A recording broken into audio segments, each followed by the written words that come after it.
ఇవాళ దేవాలయాలు రాష్ట్రంలో ఉన్న దేవాలయాలు ఉన్నాయి. దేవాలయాల పాలక మండళ్ళకి రెడ్లకి ఏమైనా సంబంధం ఉందా? రెడ్లందరినీ దేవాలయాల పాలక మండలాలు పెడతారు. దేవాలయంలో పనిచేసే దేవుడు ఎంటికలు తీసేది మంగళూరు. ఎక్కడ పాలక మండలాలలో నాయి బ్రాహ్మణులకి పాలక మండలిలో అవకాశం లేదు.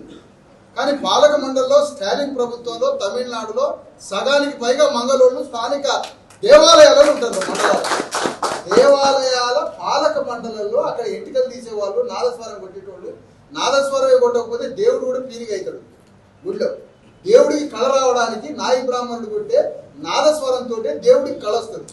నాదస్వరమే మోగకపోతే దేవుడు చచ్చిపోతాడు గుళ్ళని. అలాంటి మంగళ వాళ్ళు ఎంటికలు తీసి ముక్కులు చెల్లించుకుంటే కోట్ల టన్నుల ఎంటికలు తీసే మంగళ ఆయనట పాలక మండలిలో ఉండడట.